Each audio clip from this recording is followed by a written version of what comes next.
Guys, it's Jennifer and welcome back to my Flagstaff home. I'm here today for another video about moving and packing for a move, and this one is about packing up your necklaces and earrings without getting them tangled. I've tried this so many different ways. I've laid necklaces nicely in a shoebox and all this, thinking, you know, that they're not going to slide around too much, and they do, and I end up spending all this time, you know, untangling things, and it's such a pain. But I searched around, found some ideas. I used one method that worked very successfully on this last move and thought I would tell you about some of these ideas. So one of them, this is not the one I used for the move, but it sounds like it would work just fine. And it is just to take a piece of saran wrap, so just a plastic wrap, you lay a necklace on it and then you roll it. And then you lay another necklace and then you roll it. And then you lay another one and roll it until you have all of your necklaces rolled up in there. And then it's going to you press in between so that the plastic sticks on itself. It doesn't stick to the jewelry, and you know, and so anyway, that's really good for necklaces anyway. Another thing I heard of is to take styrofoam, and you can stick your earrings into styrofoam. And then, there were actually two things that I'm going to tell you about that I used that worked really well. So first of all, what I used were these thin pieces of foam, and I'm going to pop in some pictures for you.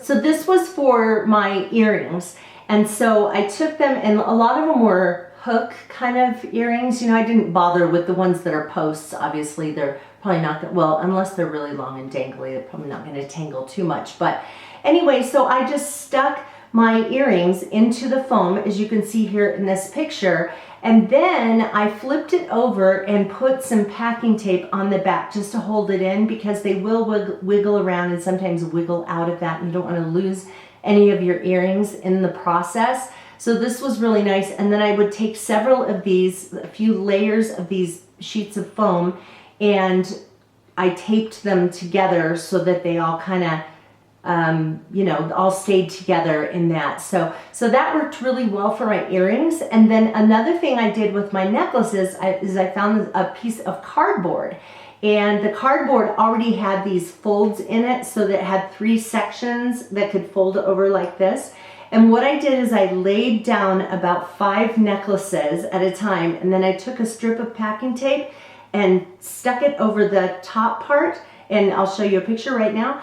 And then again toward the bottom of the necklace, and then I moved to the next section and put out several more necklaces taped in 2 places, and then of course in the 3rd section. And because this box had those folds already in it, it easily folded over and the necklaces all stayed in place. Not a single one of them got tangled.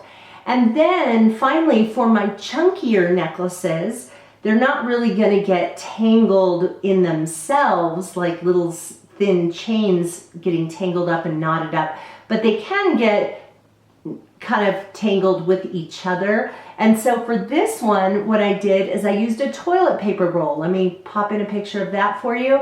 So you undo the clasp on the necklace and then thread the necklace through the toilet paper roll and then hook it. And then you just keep adding in more of your necklaces until you get this like kind of handle that's got all of your necklaces in there. And then I just laid that down in, I can't remember what I put it in, a suitcase or a box or something.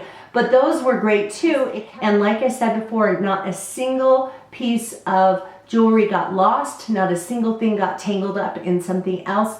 And so I hope these were helpful ideas. And if you have any other ideas for how to move your jewelry without it getting all tangled up, let us know in the comments below. I'm sure we'd all love to hear about this. So if you are planning a move, good luck with that. It can be stressful, but it'll be over soon. So anyway, hopefully you enjoyed this video. If you did, give it a thumbs up. If you're not a current subscriber to my Flagstaff home, just hit that subscribe button right there, and also hit that bell icon. Ring the bell. And YouTube will let you know when I upload new videos, which is fairly often, and I'd love to have you come along on my Flagstaff home. Take care, you guys.